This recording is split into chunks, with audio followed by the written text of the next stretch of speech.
Yeah,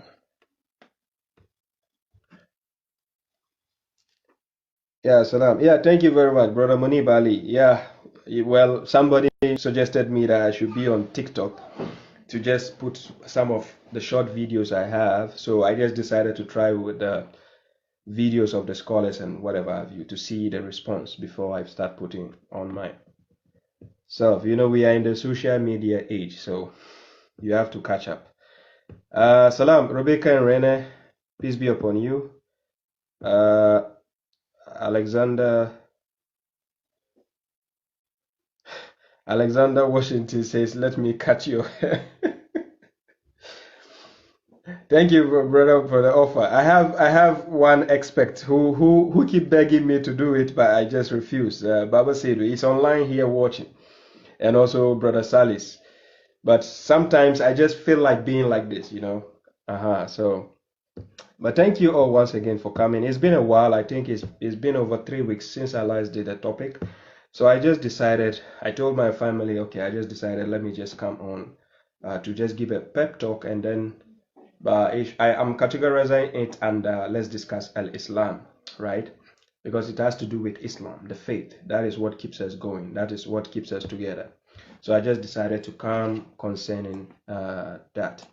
By the way, as I said, peace be upon you all. Assalamu alaikum. My name is Shuaib Abdullahi. Ba'da a'udhu billahi minash shaitanir rajim. That is, I seek refuge with Allah against the accursed devil, right? As you all know, God says, وَمَنْ أَحْسَنَ قَوْلًا مِمَّنْ دَعَا إِلَى اللَّهِ وَعَمِلَ صَالِحًا وَقَالَ إِنَّنِي مِنَ الْمُسْلِمِينَ. And who is better in speech than one who invites to Allah, that is God, and acts righteous and says, indeed, I am of the Muslims. Then again, هذه سبيلي أدعو إلى الله على بصيرة أنا ومن اتبعني وسبحان الله وما أنا من المشركين.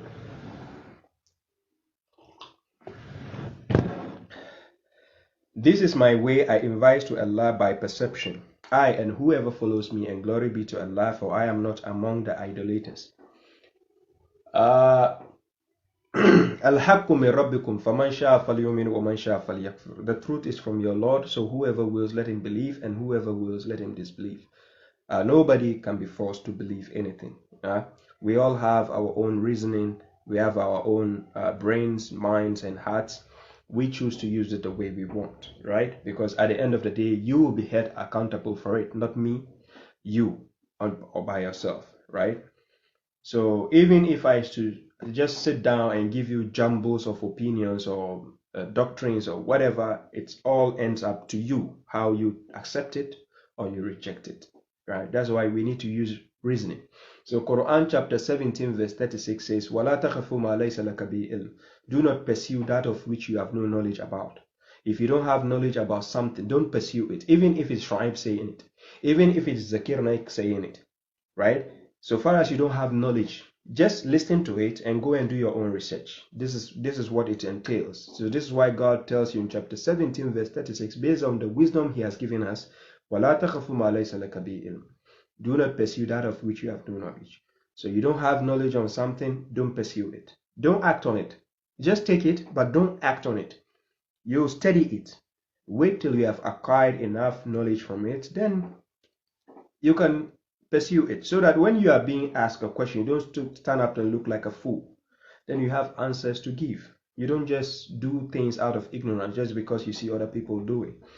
Now, the reason why I decided to do a topic today also has to do with the Quran alone followers, right? We have Muslims who belong to a sector. We have Shia, we have Al Sunnah, we have Ahmadiyya, Tijaniya, Qadiriya, Ahmadiyya, and so on, right?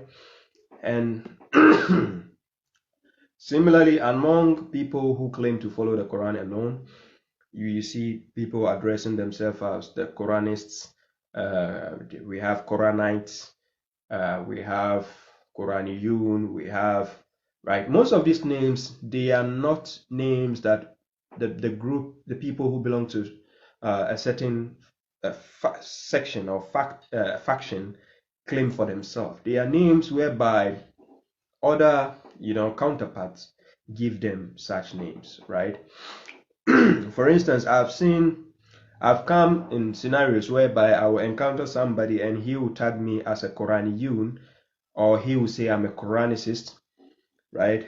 I don't tag myself as such. I tag myself as a Muslim because chapter 27 verse 91 to 92, God instructed the Prophet alayhi salam that he should say, وَأُمِرْتُ أَنْ أَكُونَ مِنَ الْمُسْلِمِينَ, and I have been commanded to be among the Muslims, right? There's nowhere God asked the Prophet to be among the Quraniyun.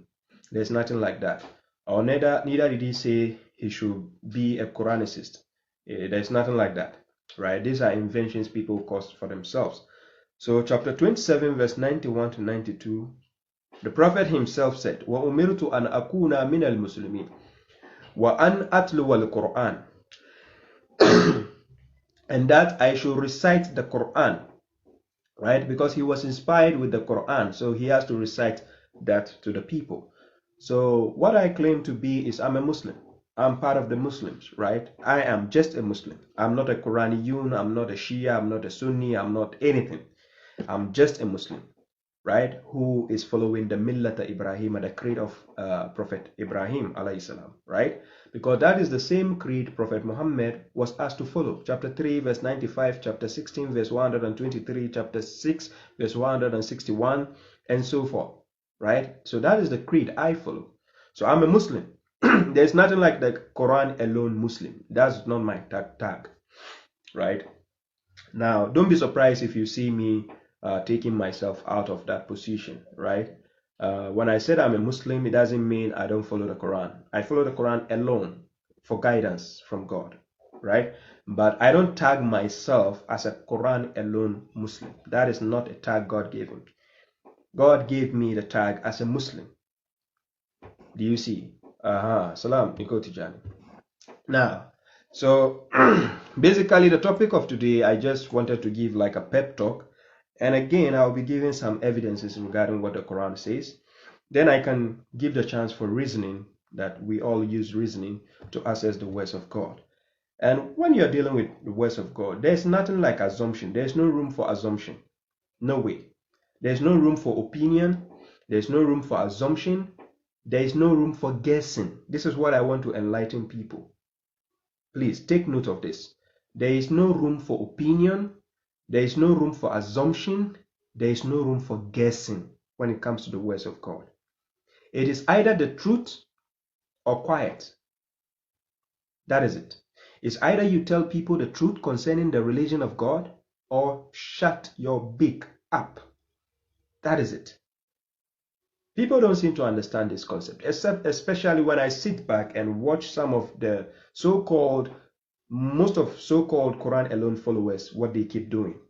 When you go into the groups and the chat rooms and you see people using assumptions, opinions, hearsay, right? I'm trying to differentiate this kind of group again with the sectors like the Shia, the Sunni. That's what I'm trying to, it baffles me. I'm trying to, to differentiate that. Because why will you be using opinions, assumptions, and hearsays for the words of God? Why? Do you know what it entails? Do you know it is haram? This is what I'm here to teach you today. It is haram to do that, to use opinion to speak about the words of God. Do you get my point? Okay, it is just like let's assume I don't know how to drive. I want to learn how to drive, right? A car. And the car must be driven on the streets, on the roads, which have rules and regulations. I need to be taught. I need to go to the school of thought so that they can teach me how to, go by it. But mind you, the teacher who is going to teach me must not use his opinions or assumptions. It has to be factual so that I can take those facts and implement it when I'm on the road driving. Right? Now, one of the things I keep saying is, if you give a person who claims to be a Quran alone Muslim, if you give him the Quran, without him studying Arabic or anything, it is just like giving an unlearned driver, unexperienced driver, a car to drive. It's the same thing when you're dealing with some Quran alone followers. Because they claim they are Quran alone followers, but they don't see the steps they need to take in order to claim you are a Quran alone follower. Do you see the point? Now, when you give an ignorant person the Quran to handle, it is just like giving an unexperienced or inexperienced driver a car to drive. What do you think will happen on the road? When an inexperienced or unexperienced person is handling a car on the road, which has the traffic light, the streets, the pedestrians, whoever is walking around, what do you think this inexperienced driver will do? Will kill people on the road and endanger himself as well. Similarly goes with the Quran. So I'm exhorting people, please don't just take the Quran for granted and say because it's a book of guidance, so you just take it and use it anyhow you want, or you just translate words anyhow you want. No, it's dangerous. And I'm here to teach you that. I'm going to show you some evidences concerning that. It's way dangerous. Yeah. One of the things God forbids is to say what you do not know about God. It is haram, totally. Chapter 7, verse 33. Let's see what God says. Suratul Al-Araf. You see people speaking about God, taking the words of God out of context. They have no knowledge. They have no idea. They just fish it out and throw it there to the people. Oh, God says this, God said that. Why do you think most of the times when I do lectures or I put my videos out there, I put up the challenge and I say whoever thinks I'm lying should find me for a live dialogue? Why do you think I do that? Do you think I'm just here to show off? Or do you think I get paid doing what I'm doing? No, that is my own way of doing jihad for God. There is no way I'll put a camera on me and speak about something I don't know. Because I know. I've done my research several times. I've tried it with people several times. That is why I come out there and I said, if you think I'm lying, find me for a live dialogue. Don't come and type bullshit on my page. Do you think I have time? I have a life. I have a family to feed. Do you think I have life to just sit down and keep typing jumbles? No. This is why I put the video of me and do my own way of jihad to give it to the people. Then I put forth a challenge. If you think I'm lying to the people, find me for a live dialogue. Is it difficult? No. Because I want people to embarrass me face to face if I'm lying. I prefer that. This is why I call people out. If you think Shoaib Abdullah is lying, page me. Let's have a live dialogue. Simple. Because I sat in the public to speak out the truth I have. If you claim, oh, I'm lying here, or this guy said the here, it doesn't exist here, or is this? Why should I be scared? I'm here. You understand? So that is the dangers of what we are facing today about whatever is going on when people just use their opinions to speak on subjects.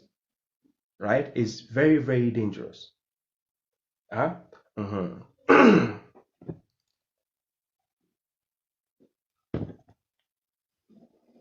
Yeah, Imran Farooq says, it is even more haram when someone knowingly mislead. Yes, it is haram as well. I'll be giving all those proofs. It is haram to mislead people knowingly. It's also dangerous. Yeah, there is people like that are all right out there. Yes, there is. They get paid and they mislead people. There are. This is why we need to investigate stuffs. So before I go to that, let me just handle chapter 7 verse 33 to show you something. Right? Munib Ali says, I'm the same. I call myself Muslim. I find that most people themselves give labels, so I maintain that I do not want a label. Yes, that's good. Yeah.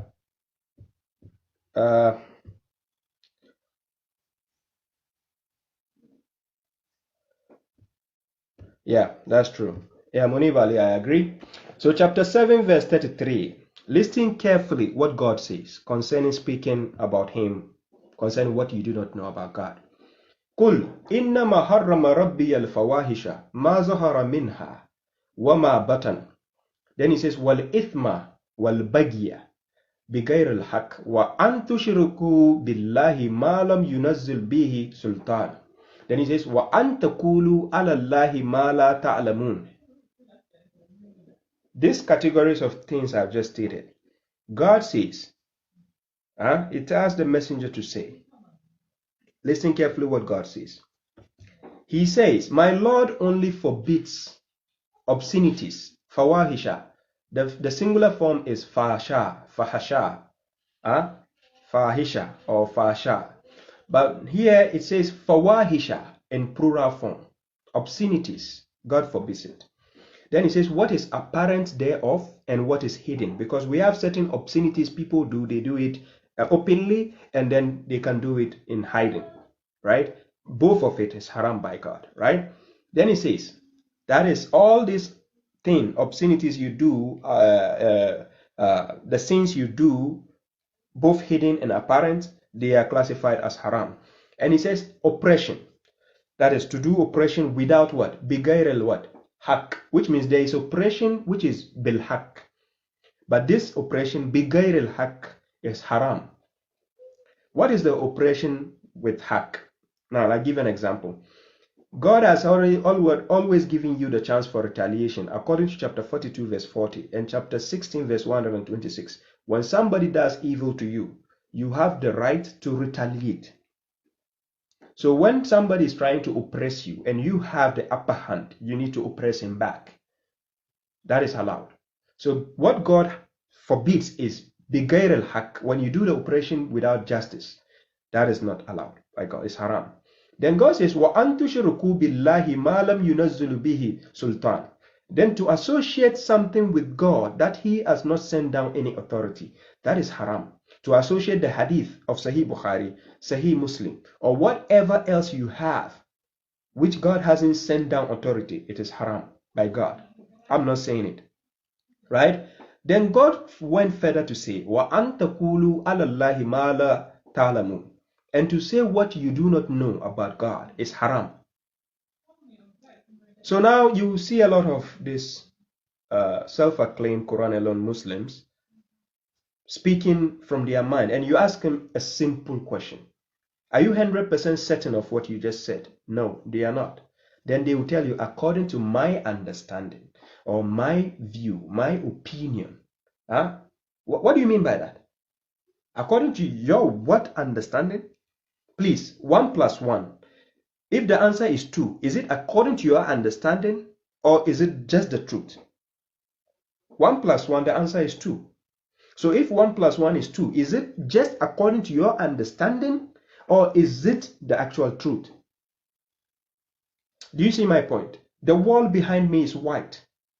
I can swear on my life that wallahi lazim, by God, this wall behind me is white. And nobody else in the world can disprove me on that. This is what we call the truth. There's no second thought for that. The wall behind me is white. This is factual. There's nothing like, according to my opinion, this wall is white. Or according to my understanding, this wall, if it is according to my understanding, why do I need to tell the people out there? You just need to shut your beak to yourself. If it is according to your understanding, who needs your understanding? It's either you tell people what God wants to be heard, or you shut up. Simple. So if 1 plus 1 is not 2 to you, if it is according to your understanding is 3, shut up. Because that is not the truth. This is how it works. It's either you tell people the truth, or you keep it to yourself. Don't come and say, oh, according to my understanding, I think there's nothing like salat. Salat doesn't mean, are you really learned? Okay, if you are learned, find me, Shuaib Abdullah, for a live dialogue. Is it a big deal? I claim God taught me what I knew, or what I know, right? If you think you can disprove me, let's give it a try. I'm serious. Let's give it a try, and then you see what I represent. Wallahi lazim. For people who live in Finland, most of them have seen what I do to scholars face to face. If you claim you know better, find me for a live dialogue. Let's hit it up. And then you see that on that day you've been using assumption throughout to speak. This is what I'm exhorting people. In every aspect of life, God has given people knowledge above others. You understand? He has given knowledge above others.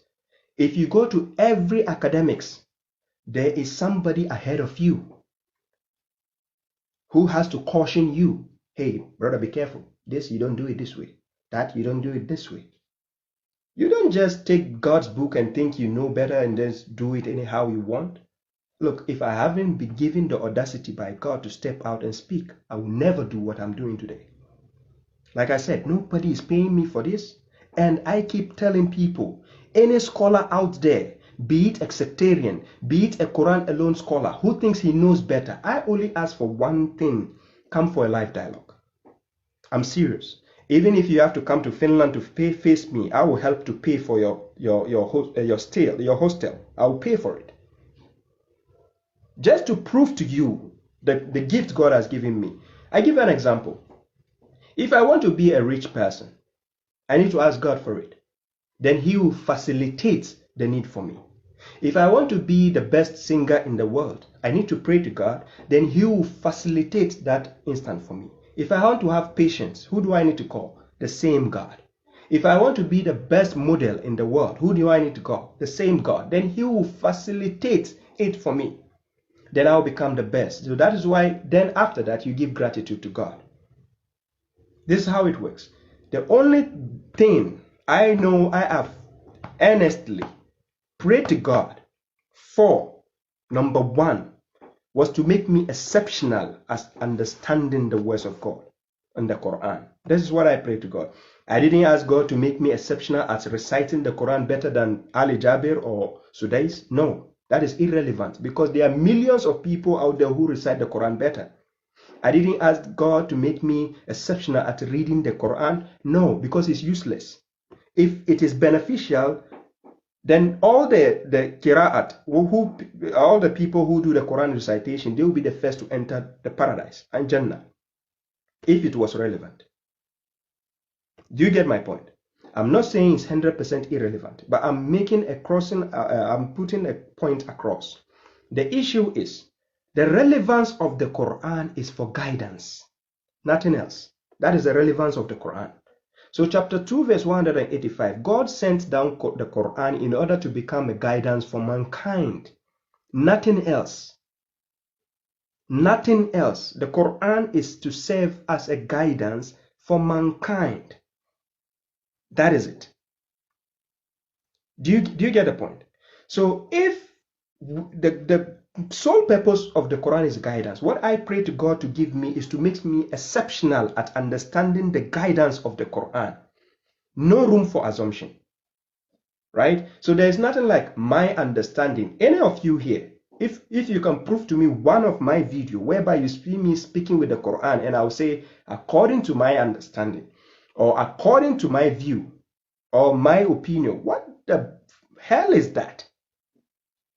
You come and sit in front of people to tell them the words of God. Imagine if the prophet did the same thing, or the messenger of God doing the same thing, coming to give people his opinions. Are you serious? Why will you speak about the Quran when you don't know something about it? Then why don't you consult and know better? What is your issue here? Is it a book of God you have to be joking with? Your academics that you graduated, were you using opinions to write your exams?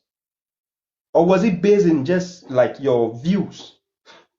Then nobody will become a graduate if it is based on that. I hope you get my point. You're dealing with God here. So the book of God has to be taken seriously. It's not for a joke that you just take it anyhow and think you understand it and just throw jumbles out there to people. Or do you realize the consequence of deviating people? You see what I'm talking about?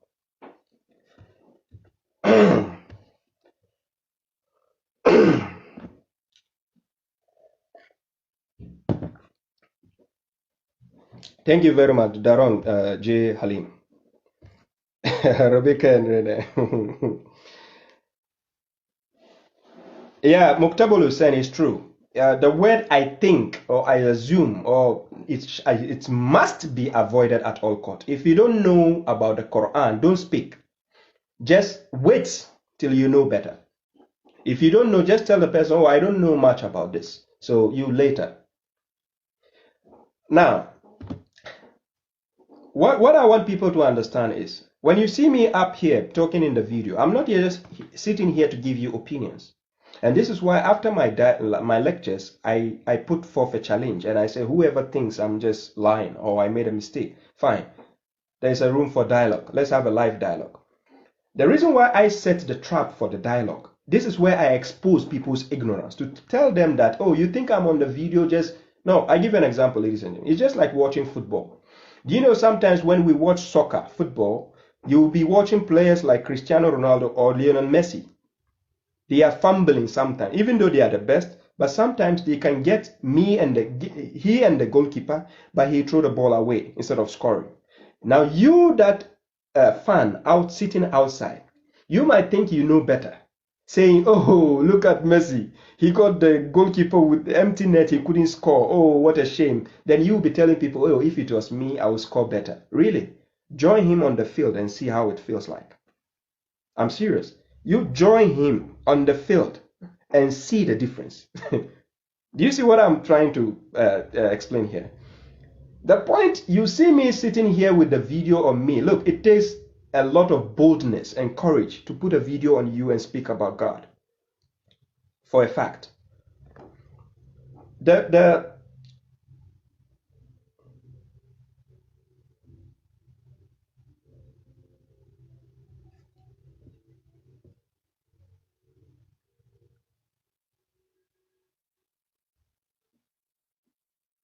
Imran Farouk says, brothers and sisters, I'm sorry, but short of direct inspiration from God in some form of indirect communication, any type of Quran exegesis amounts to opinion. We are not talking about Quran exegesis. We are talking about what I'm here to tell the people is to avoid opinions at all cost. Now, if you're saying opinion, I just give an example. If I ask you 1 + 1, are you going to give me your opinion or you are going to give me a fact? If 1 + 1 is 2, that is factual. That is not opinion. We don't call it opinion. Do you get my point? What I'm trying to say is, if a person doesn't know something about a certain topic, don't give your account on it because you are not fully aware of what you're doing. That's what I meant. I'm not saying like Quran exegesis giving the... No. That's not the point. The point I'm trying to say, if God says black in the Quran, tell the people it's black. Don't come and say it's white. Or don't come and say, according to your understanding, this is white. This is the point I'm trying to let people understand. So, Brother Imran Farouki, get my points right. I'm trying to enlighten the people on how to come by understanding the words of God instead of the words of men. That is the point I'm shedding light on. Now, we went to chapter 7, verse 33. We can see clearly God is telling us concerning what if saying something about God that you don't know is haram. God has forbidden that. It's haram. Don't say things you don't know about God. Now, then again, this brother brought this thing that now I need to speak about. When you go to chapter 3, verse 78, this is actually also very important. Chapter 3, verse 78, then you check up to 79. I'm going to show you something interesting. Now, you as the follower, or you as the listener, if you don't study, if you don't learn,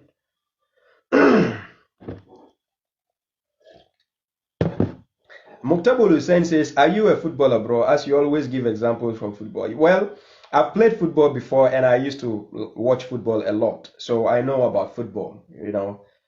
So that's why I use football to give examples. But as of now, I don't play football, no. The last time I played football was like 8 years ago. I broke my hand.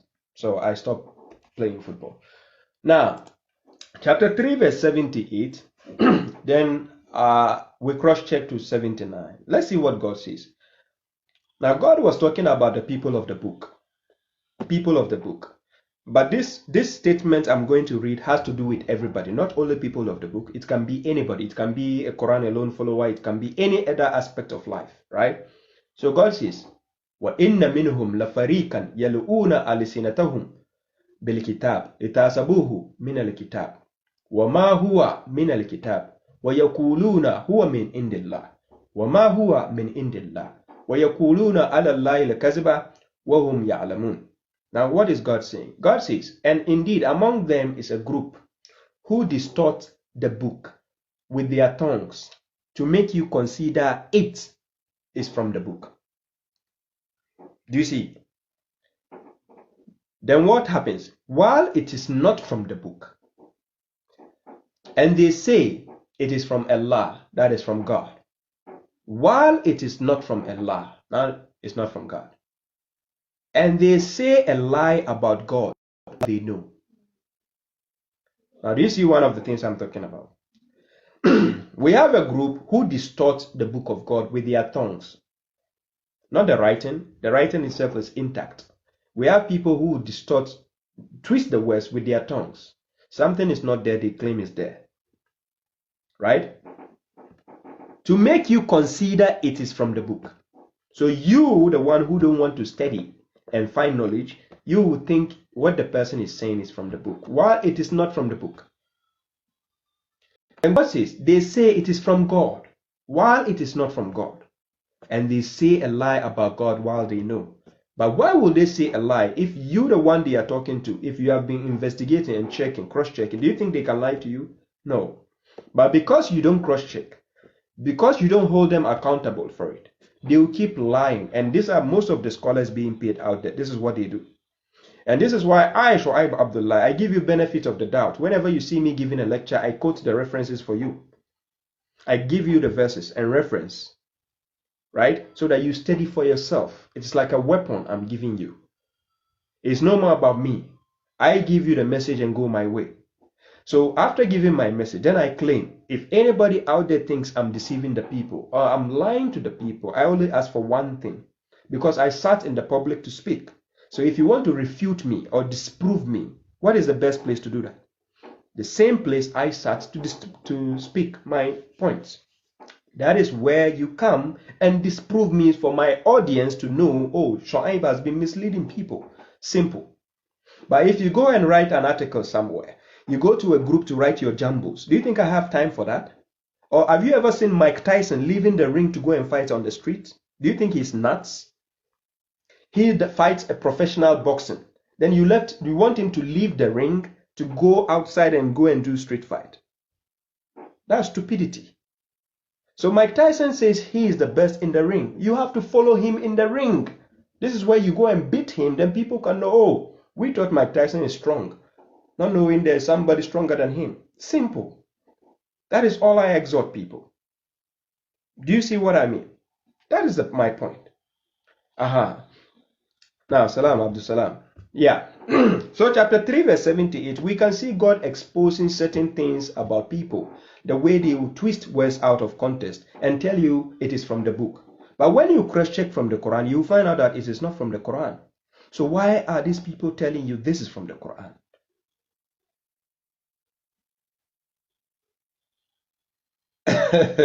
Ibrahim Farouk says it's not only about football, Xbox. Yes, I used to watch boxing also. Not only.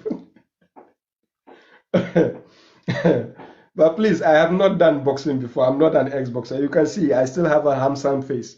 So I have not done boxing before. You could have seen my face change. Now, so chapter 3 verse 78 exposes this trait and shows you that among the groups, there are people who twist the words of God to make you think it is from the book. So they will bring, and this is why with my translations, whoever have read my translations, I do word for word translation. I give you the benefit of the doubt to know which word you are reading or trying to understand from Arabic. It helps you, the reader, to learn the Quran. Now, there is always, when it has to do with a human being, there is always margin for error. So this is why you, the reader or the listener, you have to listen attentively. So God says what? Chapter 39 verse 18. الذين يستمعون القول فيتبعون أحسنه. أولئك الذين هداهم الله وأولئك هم أولي الألباب. Chapter 39 verse 18. Those who listen to the word and follow the best of it. You can be listening to me because sometimes I might make a slip of a tongue and say some things which are not meant to be said, or not said in the right way. So you, the listener, you must listen to me attentively. Then you can now select what makes sense or the best of what I said. Then you grab it and use it. This is how it works. Do you see my point? So now, when you're listening to somebody similarly telling you something is from the Quran or from the book of God, what do you need to do? You need to cross-check. Oh, Brother Shuaib says in the day of judgment we'll be flying. God says we'll be flying. Really? Okay, Brother Shuaib, can I have the reference? Then you take the reference, you check it for yourself. Then after checking, you use your reasoning to ask questions. This is how it works. Then when you ask questions, then it can be elaborated to you. This is how it works. But it doesn't mean Brother Shuaib will say, oh, God says we will fly. Then you ask Brother Shuaib, where does God say it? Then you say, oh, actually didn't say that directly, but he said this. No. That becomes an issue of opinion there. Do you see how it works? Good. So now,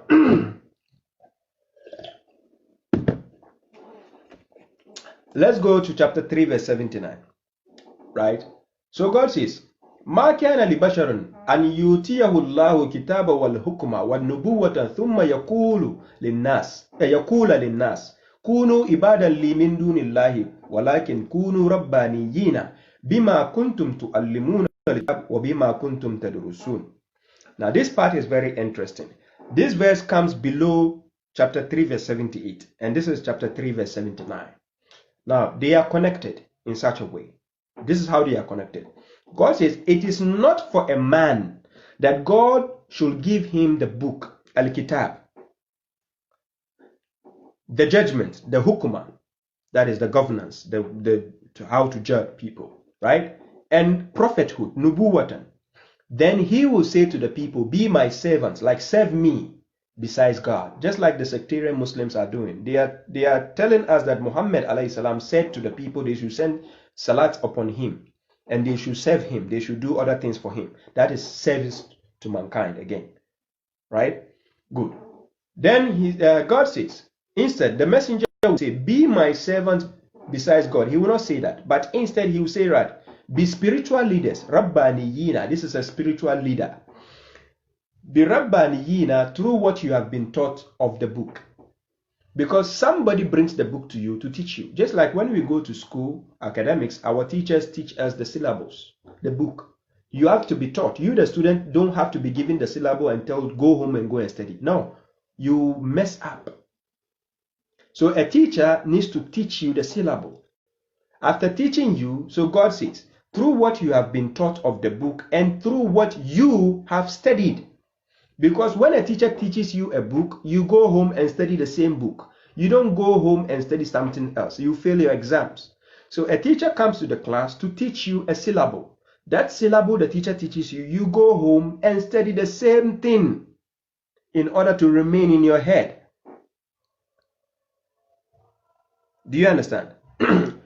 Saud Edo is asking, he says, how can we be sure the whole Quran is from God? Then he says what? From God, please, right? The answer can be found in chapter 4 verse 82, right? Chapter 4 verse 82 and then chapter 10 verse 37. Also Babashuaib wrote it. Yeah, thank you. Chapter 10 verse 87. Chapter 10 verse 37 and chapter 4 verse 82. What does it say? God says, أَفَلَا يَتَدَبَّرُونَ الْقُرْآنَ وَلَوْ كَانَ مِنْ إِنْدِ غَيْرِ اللَّهِ لَوَجَدُوا فِيهِ اخْتِلَافًا كَثِيرًا. Do they then not contemplate the Quran? Had it been from other than God, they would have found numerous contradictions inside, right? So you need to contemplate, which means you need a great deal of knowledge. So chapter 3 verse 7 actually gives that fact. He says, وَمَا يَعْلَمُ تَأْوِيلَهُ إِلَّا اللَّهُ وَالرَّاسِخُونَ فِي الْعِلْمِ. So none knows the interpretation of the Quran except God and those deeply rooted in knowledge. Because those deeply rooted in knowledge can investigate the Quran and actually tell you it is from God. Right? And from my factual investigation that I have done on the Quran for the past 10 years, I can, yes, actually tell you it is the book from God. Yes. Now, so chapter 3 verse 79 actually tells us that when a man of God brings the book of God and judgment and the prophethood, he will not come and tell you, be my servant. Instead, he will tell you to be spiritual leaders through what you have been taught of the book and through what you have studied. So when you are taught the book, you study the book. So if you study the book and a teacher comes to lie to you or make a mistakes, for instance, 1 plus 1 is 2, right? And your teacher has taught you from the syllable that the 1 plus 1 is 2. There is no cause for error here. Then again, he comes the next day and he says 1 plus 1 is equal to 5. You, the student who have studied the book that the teacher taught you previously, and you fact check everything, the moment the teacher make a slip of a tongue to say 1 plus 1 is 5, you will say, hey, sir, excuse me, hold on. Sir, last time you taught us this and we fact checked it, it was right. That 1 plus 1 is 2. So how come today you are saying 1 plus 1 is 5? May it be the teacher is mistaken, or may it be he's trying to what? Twist the thing he taught you. So now you, because of your intelligence, can now actually fish out and tell the teacher, no, that's wrong. It's not right. Do you see the point? So this is why a person like me will come here, teach you the intelligent ones, then you can also study for yourself. May it be in future, if I'm mistaken, you can correct me. This is how it works. Because I'm a human being. To err is human. So because we have something which is factual written down, when I give you the benefit of the doubt by telling you to cross-check whatever I say, I'm helping you and helping myself. Because then, in case I make a mistake, you can help me to rectify that mistake.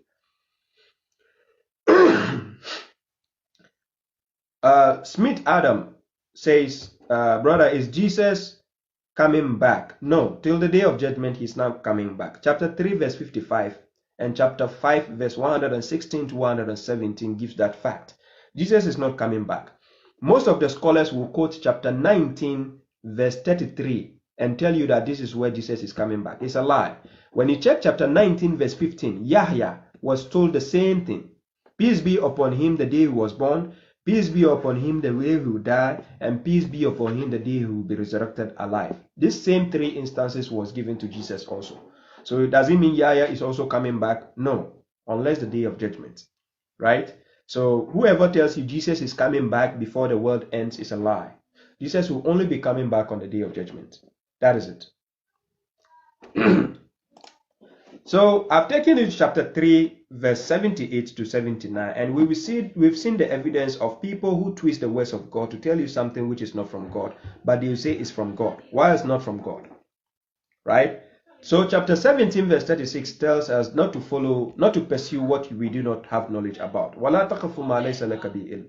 If you don't have knowledge about something, don't pursue it. That's the simple advice from God. Not from me, from God. Right.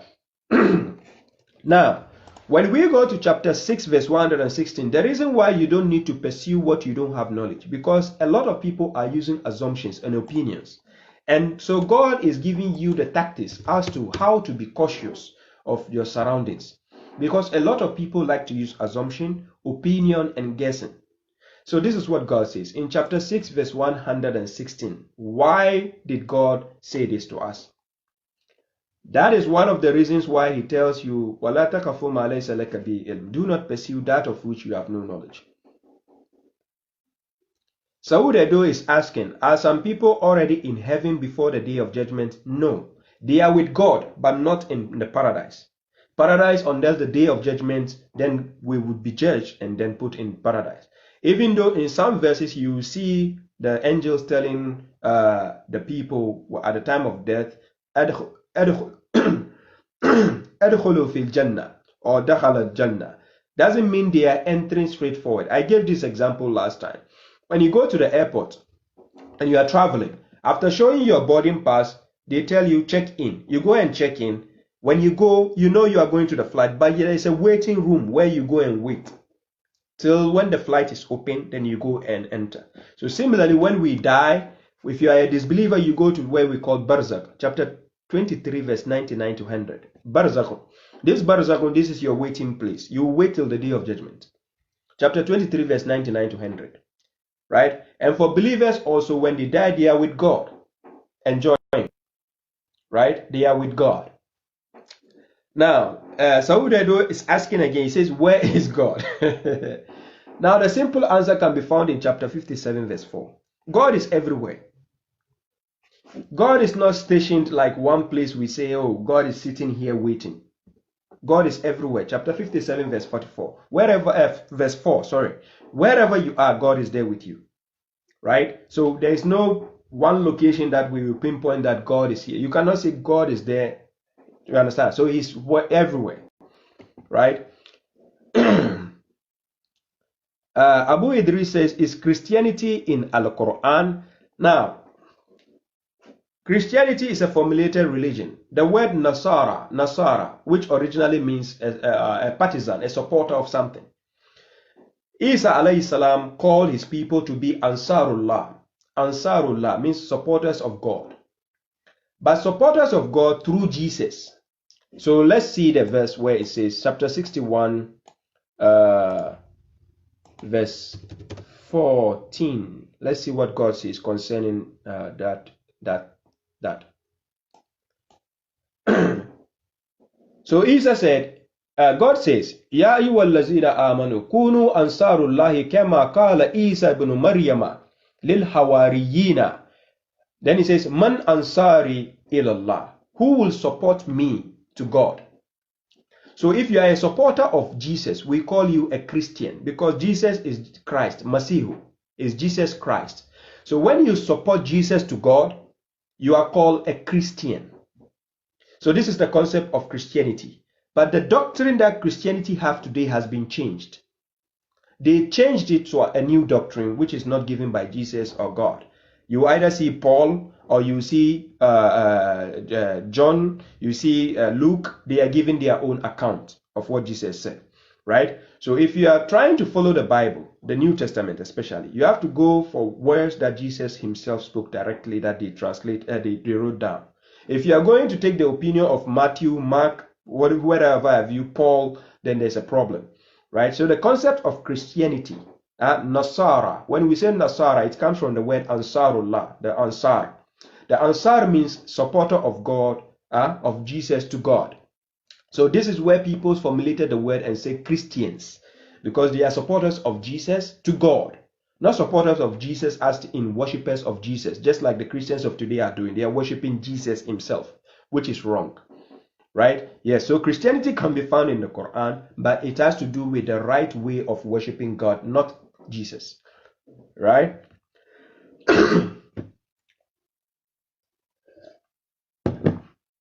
Muktabu says, are there any verses which says how long we will have to wait in Barzakh? No, there's no verse saying that. You will be there till the day of judgment. It doesn't say. It's timeless. It's a timeless place. Right? This is why on the day of judgment, God says, some people will be resurrected and asked, how long did you stay before coming to the day of judgment? They will say a day or half a day, because timeless. They cannot calculate. There's no time limit there. Right? So let's move on. So chapter 6, verse 116, that is Suratul An'am. God says, وَإِن تُطِعْ أَكْثَرَ مَنْ فِي الْأَرْضِ يُضِلُّوكَ عَنْ سَبِيلِ اللَّهِ إِنْ يَتَّبِعُونَ إِلَّا ظَنَّ وَإِنْ هُمْ إِلَّا يَخْرُصُونَ. So chapter 6, verse 116 is actually telling us that, and if you obey most of those on earth, if you obey, not few, not some, most of those on earth, they will mislead you from the way of God. Because the way of God is one. He gave us the Quran to follow. Right? Somebody might say, oh, what about the Torah and the Gospel? That is in the past. We are talking about modern day, present day. He gave you the Quran to follow as guidance for mankind. And it's a tasdeeq, lima bayna yadayhi. It's a confirmation of what was before it. So if the Quran is confirming what is before it, why waste my time going to search the Torah to follow or something? It's already here. So that's why he says, ذَلِكَ الْكِتَابُ لَا رَيْبَ فِيهِ هُدًى لِلْمُتَّقِينَ. That's why he says, ذَلِكَ. He didn't say هَذَا الْكِتَابُ. Zalika al-Kitab was the same book given to the previous ones. So you find the Torah issues in the Quran. You find the gospel issues in the Quran. So you need to follow the Quran. So that is the book of guidance. So God says, if you obey, intiti'u akthar man fil ard, yudilluka an sabilillahi, in yattabi'una illa zanna, wa inhum illa yakhrusun. Right? So if you obey most of those on earth, they will mislead you from the way of God. Why? They only follow assumption. Yes, they only follow assumption, not facts. They cannot give you facts. When you say 1 plus 1, they say, oh, I think it's 2. What the hell? You are telling me the words of God and you say you think? What is the issue of thinking there? I don't need your thoughts. Neither do I need your opinion. Tell me what God says. Do you know? If you don't know, shut up. If you know, give the person the reference and the fact. Let them go and deal with it. Do you see my point? Somebody will say, okay, give me one verse where it explains Salat from beginning to end. Are you nuts? Are you the one going to command God to give you the way you need your answers? Or if you go to a workplace, your boss, are you the one giving him instructions? Or he gives you instructions on the way the work should be done? And then you come and tell your boss, I need you to give me just one line of statement on what I need to do. Are you kidding me? You are the one giving your boss command. Huh? Alaji Ali says, are there any verse which says we should do hukunchi to a Muslim who converted into Christianity? What is the consequence of a Muslim woman marrying Christian guy? First of all, he says, are there any verse which said we should do hukunchi to a Muslim who converted into a Christian? No. God never said you should do any hukunchi to a Muslim who went to a Christian. God never said that. It's not found in the Quran. God never said you should punish her or you should deal with her. It doesn't exist. Secondly, he says what? What is the consequence of a Muslim woman marrying Christian guy? It depends on the Christian. For instance, chapter 2, verse 221. Let's see what God says concerning marriage. Marrying somebody who is an idol worshipper. It is forbidden by God. So God says, and do not marry the polytheistic women unless they believe. Nor a believing bondmaid is better. And then he says, for a believing bondmaid is better than a polytheistic woman. Then he says, even if she pleases you. And do not marry polytheistic men. That is, a woman should not marry the men who are idolaters. If the person is an idol worshipper, don't marry.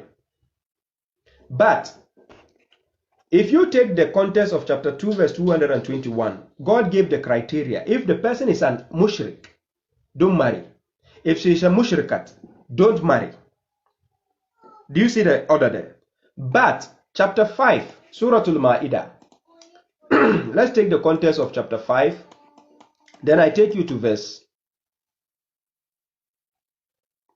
Yeah, Yusuf Rasta, I'm coming to you. Just a minute.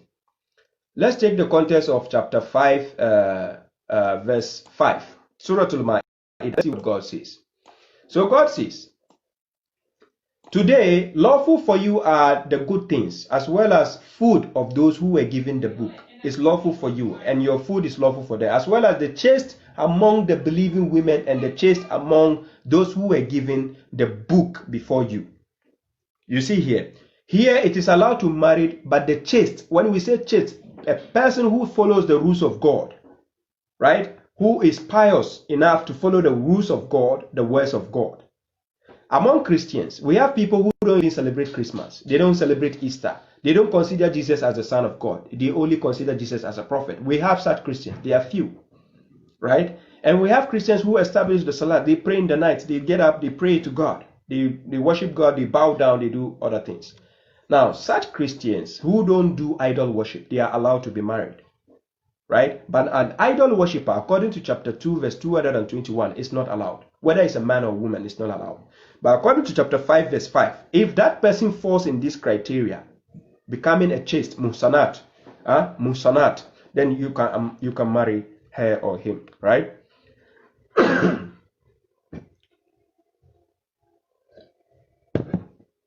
Yeah. So Yusuf Rasta says, please, how can we translate some verses in the Quran without using the Hadith? Or what happened before the verses is revealed? First of all, before you translate the Quran, you need to understand, you need to get the knowledge of the Quran first. Yusuf Rasta, I can assume on you right now that you have no idea on the studies of the Quran. You have never studied the Quran from A to Z. If I'm right, right? Thank you very much, Alhaji Ali. You understand? Thank you very much, Imran Farouk. Salam, Alhaji Musa Laminu. Right? Yusuf Rasta, I'm answering your question. If you have any idea about the knowledge of the Quran in totality, the entire knowledge of the Quran, then you understand how to go by the interpretation. So I'm going to give you the answer. Chapter 10, verse 39. Chapter 10, Suratul Yusuf, verse 39. Let's see what God says. Then you can understand how to go by the translation. You don't need hadith to translate the words of God. Right? So let's see. So God says, بَلْ كَذَّبُوا بِمَا لَمْ يُحِيطُوا بِعِلْمِهِ وَلَمَّا يَأْتِيهِمْ تَأْوِيلُهُ. Then he says, كَذَلِكَ كَذَّبَ الَّذِينَ مِنْ قَبْلِهِمْ فَانْظُرُوا كَيْفَ كَانَ عَاقِبَةُ الظَّالِمِينَ. In fact, they have denied what they have not encompassed its knowledge. So which tells us, to deny something you have not encompassed its knowledge in the first place is wrong. Chapter 10, verse 39. You need to encompass the knowledge of something first. Then you can decide whether to deny it or accept it. Apart from that, then God says, and whose interpretation has not come to them. So when you encompass the knowledge of something, that is when you can get the interpretation of it. For instance, when you go to a country and you are speaking a certain language and those people there don't understand you and you also don't understand them. Now, they will give you an interpreter, somebody who explains the language, who translates the language. So when you speak, because he has the knowledge of what you are speaking, he will now translate it to his people because he has the knowledge of what you are saying. So if he doesn't have the knowledge, how can he translate it to the other people? Do you see my point? So chapter 10 verse 39 exposed that straight. In fact, they have denied what they have not encompassed its knowledge. You need to encompass the knowledge of something before you can choose to deny or accept. Now, when you encompass the knowledge of something, automatically the interpretation is there. The translation is there. If I don't understand what the Quran is saying, how can I sit here and translate to the people? How? Do you get my point? So why do I need hadith to translate the words of God when God is explaining himself? Chapter 16 verse 89. وَنَزَّلْنَا عَلَيْكَ الْكِتَابَ تِبِيَانًا لِكُلِّ شَيْءٍ. We have revealed to you the book as a clarification for all things. So if the book on its own is a clarification of all things, and it is an Arabic language, what do I need to do? I need to now break down the Arabic barrier and know what God is saying. Simple. Do you see my point? So God says, فَانْظُرُ كَيْفَ كَانَ عَاقِبَةُ الظَّالِمِينَ. Likewise did those before them deny. So observe how was the end of the transgressors. So denying something in the first place, according to your question, Yusuf Rasta, you were saying that, please, how can we translate some verses in the Al-Quran without using the Hadith? Do you see how your question came? Which means you already have the conviction in the Hadith that Hadith is the one going to translate the Quran. Yusuf Rasta, please, I have a fully translated Quran. If you need a copy, inbox me. I'll just send you. Then you can study for yourself and see. Does that book need Hadith to be translated? The Hadith itself has not been able to translate the full surah of Baqarah. No Hadith in this world has translated full Baqarah till the end. They don't have such Hadith. Do you see my point? Good. So let's move on.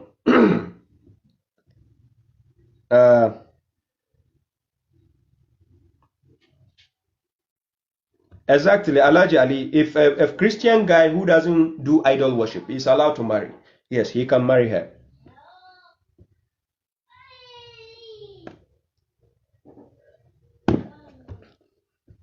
Yeah, exactly. Anyone who submits to God alone is a Muslim. Yes, that's correct.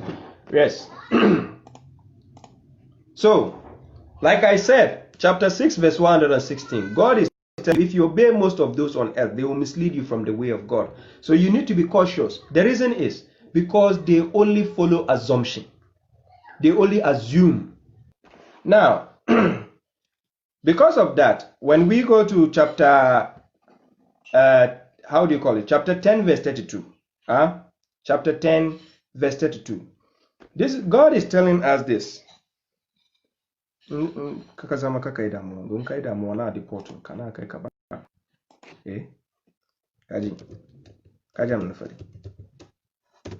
Okay. Chapter 10, verse 32. Let's see what God says concerning the Quran. God says, فَذَلِكُمُ اللَّهُ رَبُّكُمُ الْحَقِّ. God says, and that is Allah, your Lord, the truth. Then he says, فَمَاذَا بَعْدَ الْحَقِّ إِلَّا دَلَالٌ. And what is there after the truth, if not error, or except error? What else is there for you? So there's no room for assumption, there's no room for guessing if you cannot tell people the truth. Because according to God, there is nothing else left apart from the truth. Salim. There is nothing else left apart from the truth. And no problem, Rebecca and Rene. Peace. Later. So, and that is God, your Lord, the truth. Then God asks, so what is there? فَمَاذَا بَعْدَ الْحَقِّ إِلَّا دَلَالٌ. Then he says, فَأَنَّا تُصْرَفُونَ. Then how are you diverting? Or how are you deviating? How? Do you see the point? So, it's either you give people the truth, don't bring assumption. If you don't know, wait till you know better. You get a point. Then you give people factual answers for them to verify it for themselves. Right? Of course, I'm not saying if you're speaking about the Quran and you don't know something, right? It can be in the forms of discussion. If you're not sure, you can discuss with people or people who know better. But don't draw conclusions if you are not really, deeply rooted in that field or understanding. It's just like if I don't know about driving, then I'm going to teach somebody about driving. He will cause accident. I'll make him cause accident. You understand? I need to really know what I'm saying about the driving before I can teach somebody to drive better. This is how it works. So we can see the evidence that when you're dealing with the Quran, you need to give people the truth or nothing else. If you can't give the truth, wait till you know better. Then you tell people the truth. Don't just speak from assumption, opinion, or take words out of context and say it anyhow you want. It's dangerous and it's haram to do that, right? Now, when we take the case of the children of Israel, chapter 7, verse 169, let's see what God told the children of Israel. One of the important things I want people who claim to follow the Quran alone to pay close attention to is chapter 7, verse 169. Salim is gone, yes. I told him to go and play. Chapter 7, verse 169. In that verse, there is something interesting God told the children of Israel.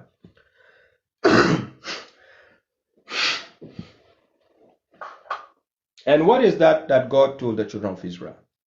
God says, Alam yukhaz alayhim mithaqul kitab an la yaqulu ala Allahi illa al-haq wa darasu ma fihi.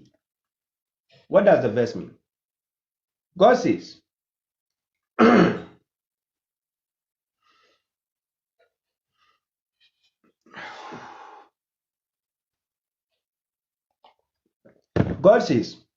was the covenant of the book not taken from them that they will not say about God except the truth and study what is therein? That is the covenant God took with the children of Israel. Chapter 7, verse 169. If you want to know it is talking about children of Israel, start from chapter 7, verse 156 downwards. Right? Talking about Moses and his people, Bani Israel. But one of the interesting mithaq, the covenant God took with them, is that was the covenant of the book, Al-Kitab, not taken from them that they will not say about God, Allah, except the truth. If you want to speak about God, it has to be the truth. وَأَن تَقُولُوا عَلَى اللَّهِ مَا لَا تَعْلَمُونَ is haram. Chapter 7, verse 33. To say what you do not know about God is haram. God has forbidden that. So now God took a covenant with the children of Israel and told them to uphold the book, and then they should not speak about God except the truth, and then study what is in the book. That is what makes you a learned person. This is how you get ulama. When we say ulama, I'm not talking about the sahih hadith ulamas. They are well founded in the hadith. They know the hadith. That's the ulama of hadith, not the al-Islam. Chapter 7 verse 169 actually tells us, among the children of Israel, God has taken the covenant with the children of Israel, right? That they should speak about God except the truth, only the truth about God, and should not speak from their own opinions. You have to speak only the truth. And then you have to study the book as well. Now, so chapter 26 verse 197 actually tells us that yes, the children of Israel, we have ulama among them. There are ulama, we have people who actually study the book and they know what they have studied. So we call them what? Ulama. So what does the verse say? Chapter 26 verse 197. God is now talking to the Arabs. According to chapter 26 verse 197. Look what God told the Arabs. It says, awalam yakun lahum ayatan an ya'lamahu ulama'u bani Israel. God was asking the Arabs, or has it not been a sign for them? That is lahum. When you read the verses by context, when God says bilisan arabiyyin mubin wa innahu lafi zuburul awwalin, the previous zubur scriptures, then God says awalam yakun lahum ayatan an ya'lamahu ulama'u bani Israel. God says, or has it not been a sign for them that the scholars of the children of Israel know it? They know the book, the Quran. They know the Quran. The scholars of the children of Israel. And now when I'm saying children of Israel, I'm not talking about the Israel you see next to Palestine. That is just a nation, a country created. When we say Bani Israel, it is the descendants of Abraham, Ishmael, Jacob. You understand? That is Bani Israel, right? Now what I just pinpointed here tells you that if there are ulama among the children of Israel, which tells you not all the children of Israel are liars. Some of them actually study the book of God and they know the book of God. So they know what the scripture says. So how come today you call yourself a Muslim and you don't know what the Quran says? You don't study the Quran. You have never even actually verified what your scholars tell you. How come? Why will you claim you are a Muslim and a believer and you are ignorant to the fact of what the Quran is saying? So do you see what chapter 3 verse 78 is saying? وَإِنَّ مِنْهُمْ لَفَرِيقٌ يَلُؤُونَ أَلْسِنَتَهُمْ بِالْكِتَابِ لِتَحْسَبُوهُ مِنَ الْكِتَابِ. Then they will tell you وَيَقُولُونَ هُوَ مِنْ عِنْدِ اللَّهِ وَمَا هُوَ مِنْ عِنْدِ اللَّهِ وَيَقُولُونَ عَلَى اللَّهِ الْكَذِبَ وَهُمْ يَعْلَمُونَ. So because you don't study the book, we have people who just lie to you. So which means before you become an alim, or before we can place you among the ulama, you need to actually study before you become an ulama. And when we say ulama, I'm not talking about people who dress nicely and wear the makawiyah and everything, and then they are talking like mufti menk, and that's not the ulama I'm talking about. When we say ulama, they are people who fear God the most. Innama yakhshallahu min ibadihi ulama. Chapter 35 verse 28. Those who fear God among his servants are the ulama, people who are learned, who knows the rules God has stated. Similarly, if you're driving and you know every rule, you are afraid to have accident because you know the rules. You don't want to have accident, that's why you know the rules of driving. So similarly, to be an ulama, an alim, you need to study the book of God deeply to know the rules of God, the regulations God has given. That's how you can worship God properly. Do you see? Good. So now, somebody's asking a question. Sayada says, Salam, Sheikh, please, how many years did it take after the death of the Prophet before Hadith came? How many years? Well, according to the stories, they tell you. They said the Hadiths were written 230 something years after the Prophet. And this question has nothing to do with the Quran. Do you see? So, if you're asking me based on the Quran, then Quran doesn't state anything like that. Hadith are fabrications which came after the Prophet. It never came at the era of the Prophet. Right? So this is the answer for you. Exactly. Imran Farouki, yes, those who fear God, not those who wear garments for social status. And that's the point, right? So chapter 35 verse 28 is talking about those who fear God among his servants. They are the man. And the ulama we are talking about is a learned person who follows the rules of God, who knows what God says clearly.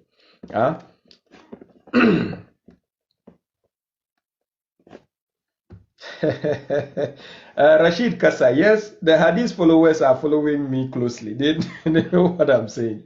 Yeah. So, when I take you to chapter 3, verse 187, you see what God told the children of Israel concerning the book. What you need to do with the book when He gives you the book. Even though you are studying the book, you shouldn't speak about God what you do not know. It has to be the truth. Now, if it is the truth, this is the covenant God took with the children of Israel. I showed you in chapter 7, verse 169.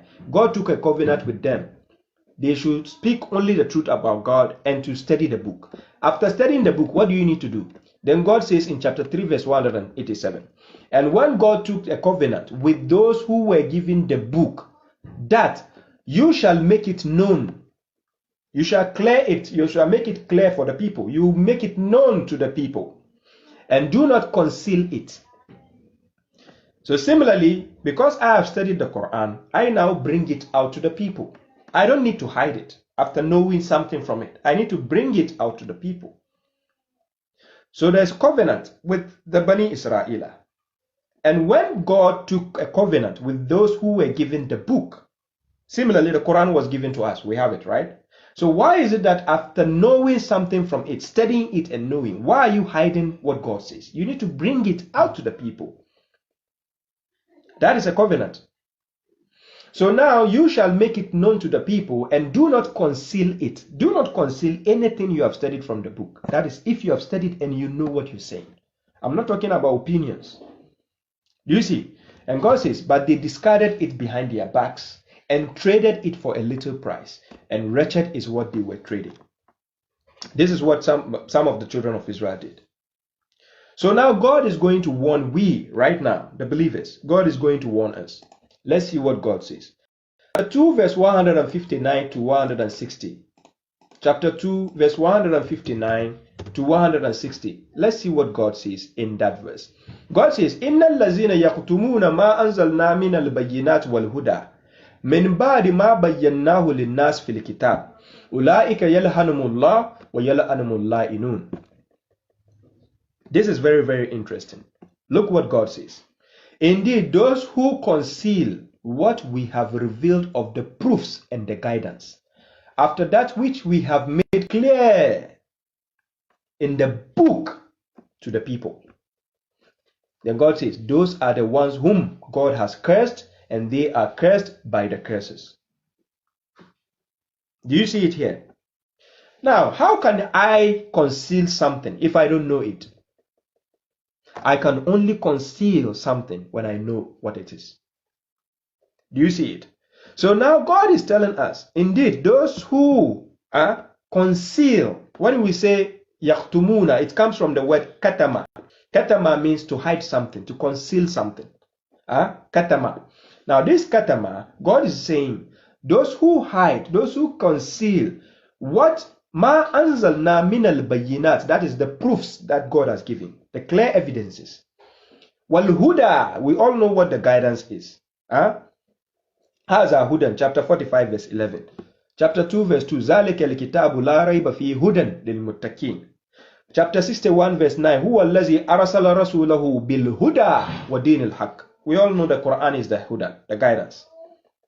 Right? So now God is saying those who conceal. Now who are the people who know the truth for them to conceal? That is the ulama. They study it. They are well founded in knowledge. Now they are hiding the words. Then they start lying to the people. That's why God says, وَإِنَّ مِنْهُمْ لَفَرِيقًا يَلْؤُونَ أَلْسِنَتَهُمْ بِالْكِتَابِ لِتَحْسَبُوهُ مِنَ الْكِتَابِ وَمَا هُوَ مِنَ الْكِتَابِ وَيَقُولُونَ هُوَ مِنْ عِنْدِ اللَّهِ وَمَا هُوَ مِنْ عِنْدِ اللَّهِ وَيَقُولُونَ عَلَى اللَّهِ الْكَذِبَ وَهُمْ يَعْلَمُونَ. So these are the ulama. Because they are learned, They can now hide the book from you and lie to you. This is why the ulama of the modern day are telling you, oh, akhi, you cannot understand the Quran. You need Sahih Bukhari to translate the words of God. You need Sahih Muslim. You need Jami at-Tirmidhi. You need Abu Dawood. Do you see the trap there? Because you don't want to study. You don't want to get up and investigate for yourself. You see? So now God is giving the warning that indeed those who conceal what we have revealed of the proofs and the guidance, after that which we have made clear, because the book on its own is a clear book. Kitab al-Mubin, the book on its own is clear, but it doesn't mean everybody can see it. It takes a learned person to know what the Quran says. That learned person has to bring it out for the people to also study and know. So that's why God says we should study the book. Without studying, how do you know? Do you see how it works? So now God says, after we have made it clear to the people in the book, then he says, those are the ones whom God has cursed. So every scholar out there, ulama or alim, who hides the book of God, the words of God, God curses them. And likewise, you the believer, if you can recognize the person hiding the words of God, you can curse them as well. Yes. That's what I do every day.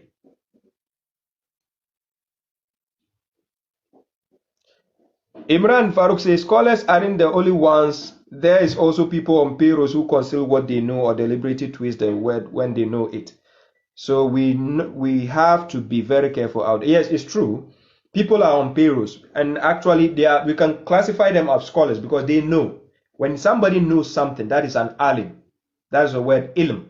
So when somebody knows something, we call him alim. So these alims, they are the plural form. This is the ulama. So these ulama, because they know, they are paid and they are hiding the truth from the people. So this is what we see that Yasir, Kadir, Mufti Menk, they are all paid to do such things. Right? So this is why you, the one, the listener or the one examiner, you need to study for yourself. You need to ask relevant questions in order to be enlightened, instead of seeking for opinions and other stuffs. Right? Now, so chapter 2 verse 160 says, إِلَّا الَّذِينَ تَابُوا وَأَصْلَحُوا. Then he says what? وَبَيَّنُوا فَأُولَٰئِكَ أَتُوبُ عَلَيْهِمْ. Then he says, وَأَنَا تَوَّابُ رَحِيمٌ. So God says, except those who repent, which shows that there is room for repentance. You can repent. You understand? So those who repent, reform, وَأَصْلَحُوا. Then reform, to change your ways, right? And make it known, وَبَيَّنُوا, to clear it to the people, to make it clear to the people. Then those are the ones whom I God, will forgive. And for I am the compassionate, the merciful. This is God himself speaking that. Do you see the point? God himself stating that. Which tells you people can conceal the words of God, even though they know. Do you see? They conceal it because they know. But because you don't study, they keep lying. Yes, they will keep lying. If you study, I dare you, I tell you, nobody can sit down and lie to you. Wallahi lazim. If you are studying, well, nobody will stand up and lie to you because you are investigating for yourself. Do you see? Now, so I'll almost bring the topic to an end. I might put a phone line, WhatsApp line, so that whoever has a submission to make can call, and then before I end the topic, right? Yeah, inshallah, brother Imran Farouk. Now,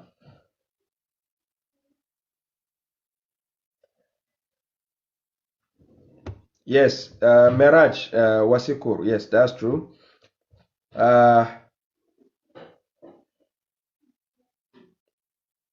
Yes, Menas Khan, that is true. The mainstream Muslims, they are following the hadith.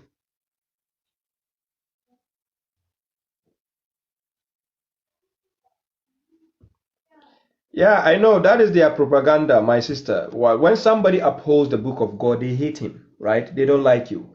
So, for instance, chapter 17, verse 45 to 46, God says, وَإِذَا قَرَأْتَ الْقُرْآنَ جَعَلْنَا بَيْنَكَ وَبَيْنَ الَّذِينَ لَا يُؤْمِنُونَ بِالْآخِرَةِ حِجَابًا مَسْتُورًا وَجَعَلْنَا عَلَى قُلُوبِهِمْ أَكِنَّةً أَنْ يَفْقَهُوهُ وَفِي آذَانِهِمْ وَقْرًا وَإِذَا ذَكَرْتَ رَبَّكَ فِي الْقُرْآنِ وَحْدَهُ وَلَّوْا عَلَى أَدْبَارِهِمْ نُفُورًا.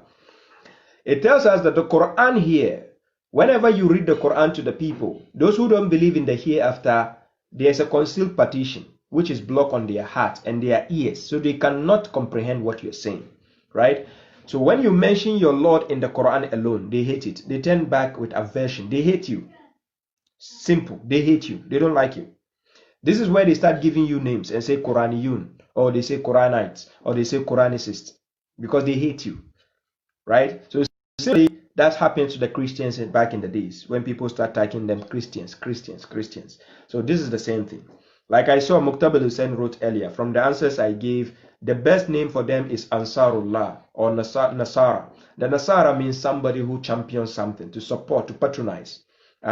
So when Isa called them in chapter 61 verse 14, Ansaru ilallah, those who are supporters to God, right?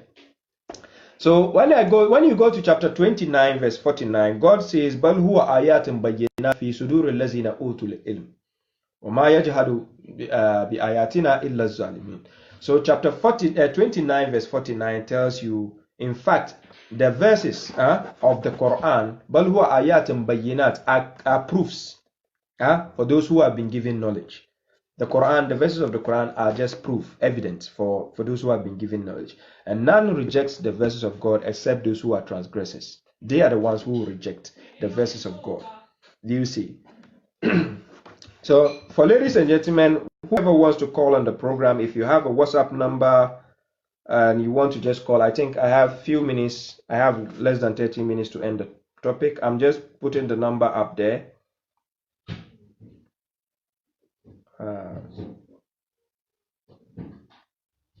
4128.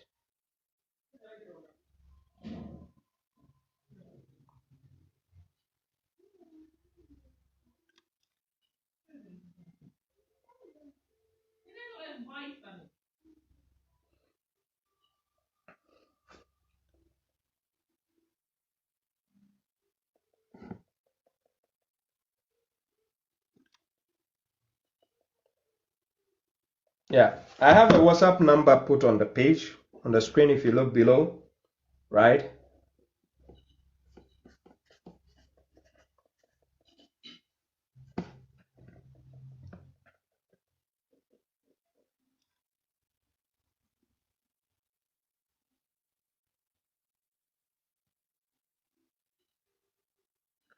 Arban is say Quran is brought revealed in clear Arabic language. Have all previous scriptures also revealed in clear Arabic language? Is there to suggest that? No, it doesn't say all scriptures were revealed in Arabic language.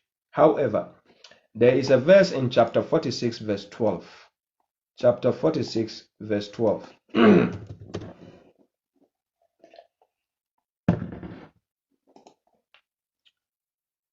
There's a verse in chapter 46 verse 12 when God says, وَمِن قَبْلِهِ كِتَابِ مُوسَى إِمَامًا وَرَحْمَةً. When you say, وَهَذَا كِتَابٌ مُصَدِّقٌ لِسَانًا عَرَبِيًّا لِيُنْذِرَ الَّذِينَ ظَلَمُوا وَبُشْرَى لِلْمُحْسِنِينَ. He says, and before it the book of Moses was a guide and a mercy. And this book confirms or is confirming Arabic language in order to warn those who have transgressed and as good news to the benevolent. Now, when we examine this verse, God used the word وَهَذَا كِتَابٌ مُصَدِّقٌ لِسَانًا عَرَبِيًّا. If the language was specific, that it confirmed the same language, the Arabic language God previously gave, the word Adatul Tarif will appear. That is, a definite article will appear. So the verse will have gone that way. وَهَذَا كِتَابٌ مُصَدِّقٌ لِسَانًا الْعَرَبِيًّا. It will be al-Arabiyan. That is a definite Arabic language which has been there before. Like the original has been there before. But the grammar of this verse can be وَهَذَا كِتَابٌ مُصَدِّقٌ لِسَانًا عَرَبِيًّا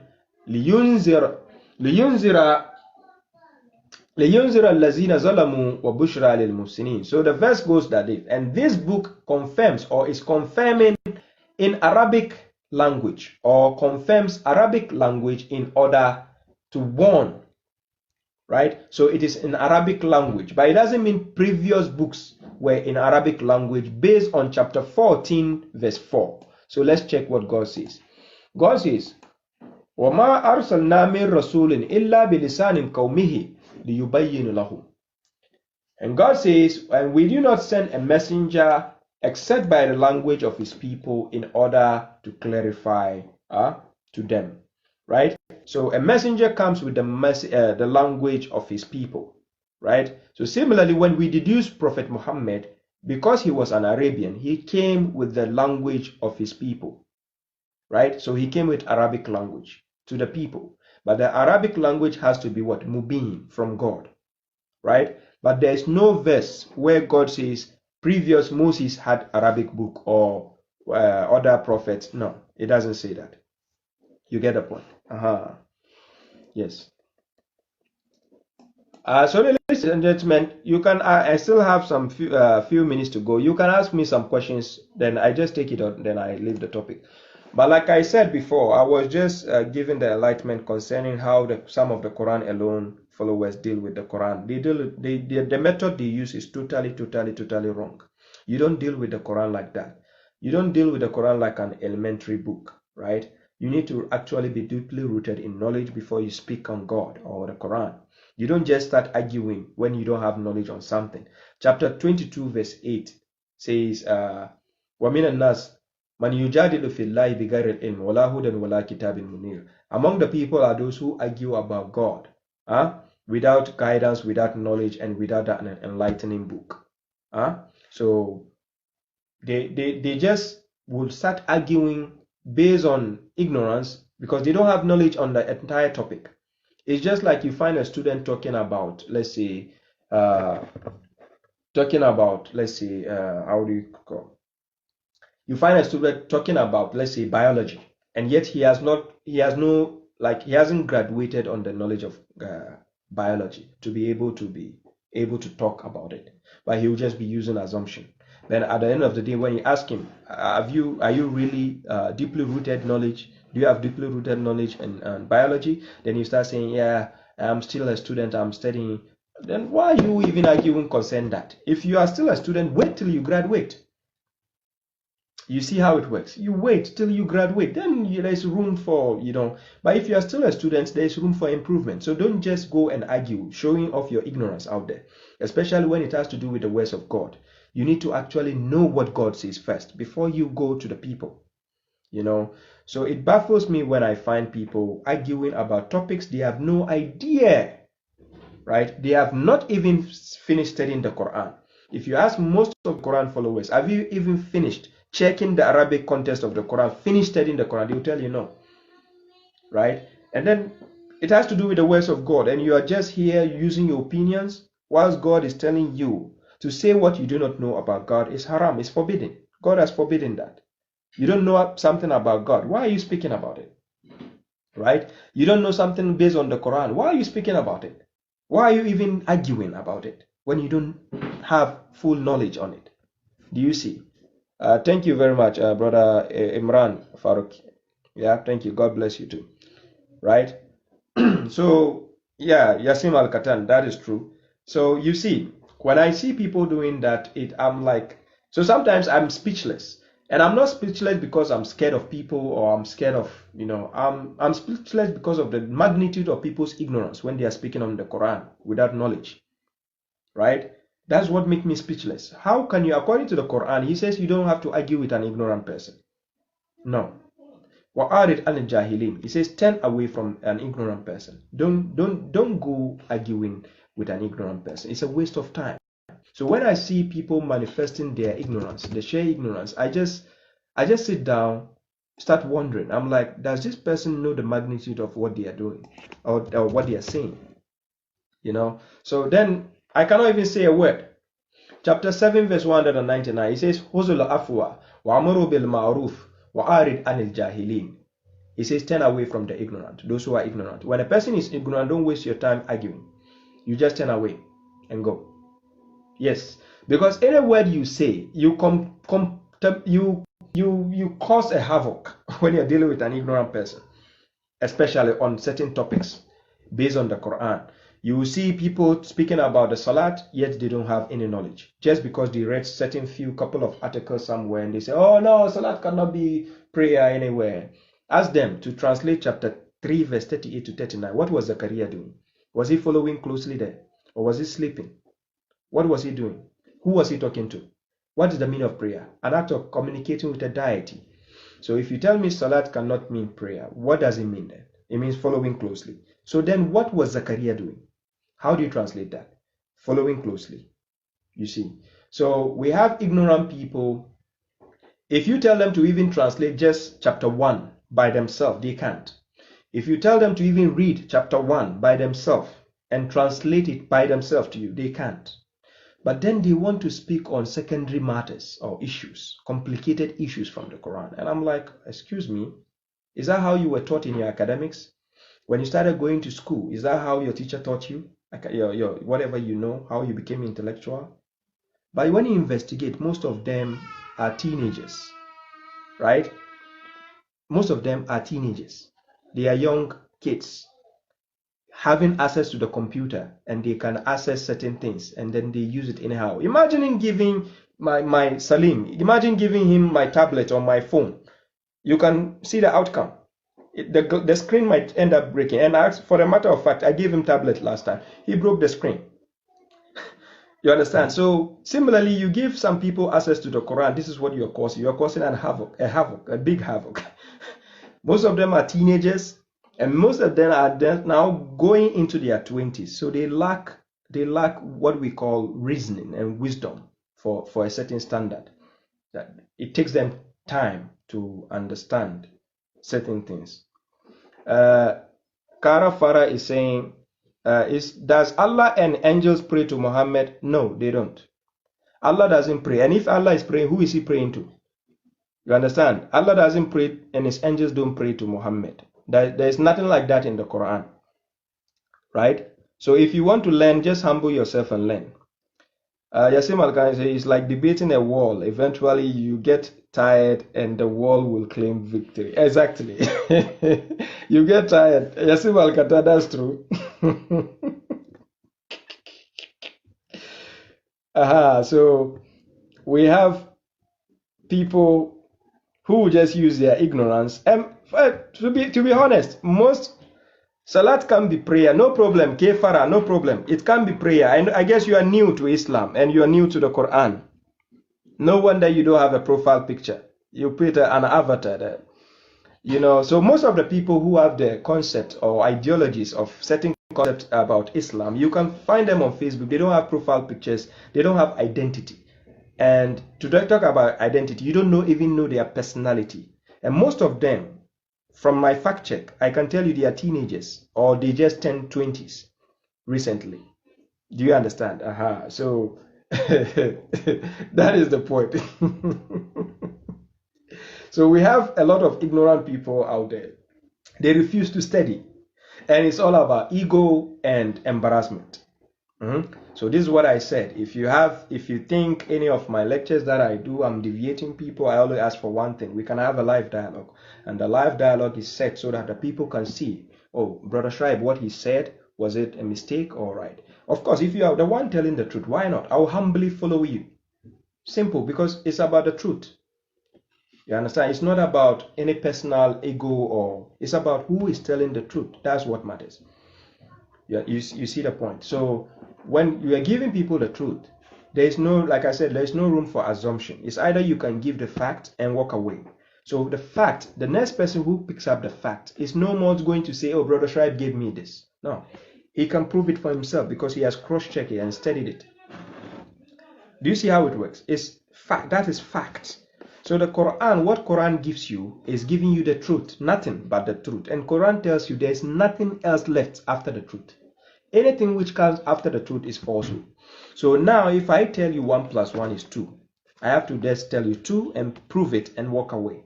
There is nothing else I need to add. If I say it's 2.0, 2.1, what do I need that for? Do you see that? So ladies and gentlemen, my time is up. It's almost 2 hours to that. I just came in today because it's been a while I did a topic. So I came in today just to Yasin Abdul Rahim, yes, that's true. People are intellectually lazy. Yes, that's true. I agree. You see, so most of them don't want to follow advices on how to, the steps you need to take before you study the words of God. Like I advise people, if you come across a topic you don't understand, try to find somebody who is ahead of you in understanding. Ask them questions, right? But don't seek for their opinion. Don't seek for their view. Seek for the understanding on that particular subject. Then they can enlighten you further. Then you yourself can go and do your own research. Again, this is how knowledge evolves. Now, 20 years ago, we were using Nokia phones, 3310 and other stuff. But today, are we using the same phones? No, we are using smartphones, Android phones. So assuming if the knowledge remain like that, we'll still be using 3310. So the knowledge evolves, but because we learn from each other. So if somebody has a certain concept or knowledge that he presents, this is when you also will take it and do your own research. May it be you might come out with something better to improve. So this is why Facebook has an update. WhatsApp, they update. Snapchat, they update it. TikTok, they update it. But it doesn't mean they are changing the 100% concept. No, it's still TikTok, it's still Facebook, but they give update on it because knowledge evolves. You see how it works? Right. So this is when you come dealing with the people, you give them facts. So out of the fact, people will do their own research and also bring something to improve. You see? So this is how knowledge goes. So ladies and gentlemen, thank you very much for your time and patience. I appreciate your support. And may we die as submitters to God alone. And that is the fact. And my last advice is, if you don't understand something on the Quran, don't practice it yet. Keep studying it till you get the knowledge. Then you follow it. وَلَا تَخَفُ مَا لَيْسَ لَكَ بِهِ عِلْمٌ إِنَّ السَّمْعَ وَالْبَصَرَ وَالْفُؤَادَ كُلُّ أُولَٰئِكَ كَانَ عَنْهُ مَسْئُولًا. You will be held accountable for your own responses to a message. That's why it says, قُلِ الْحَقَّ مِنْ رَبِّكُمْ فَمَنْ شَاءَ فَلْيُؤْمِنْ وَمَنْ شَاءَ فَلْيَكْفُرْ. So it's by choice. We all have our own choices to make in life. So thank you very much. I appreciate your support. How Sister Bashir, thank you very much. Murtaza Rahmatullah, Imran Farouk, Menaz Khan, Baba Seidu Salis, Kudu Kanaganku, Mawia, Naganka, Salamu alaikum, Brother Yasim Al Katan, Salamu alaikum, Miraj. Thank you all. And God willing, I get the time next time, I might reschedule another topic so that we get to discuss further topics, inshallah. And one more thing. There is this controversy about people misquoting chapter 9 verse 4 to verse 5, and they are misquoting it, putting references saying that it's not about salat, prayer, or whatever. I will come to give lectures on that and prove to the people how ignorant they have been. And like I said, if they claim they know better, please don't argue with them. Tell them Brother Shuaib says he needs a live dialogue. For all the following closely people and the commitment people, tell them I need a live dialogue. What is this, the issue of hiding yourself, hiding your face? I don't get it. You are here to give people the truth. You want people to trust you. Why are you hiding your face? Come out. Subhana Rabbi Izzati Amma Yasifun wa salamu ala al-mursalin walhamdulillahi rabbil alamin. Assalamu alaikum, ladies and gentlemen, and peace be upon you all. Thank you.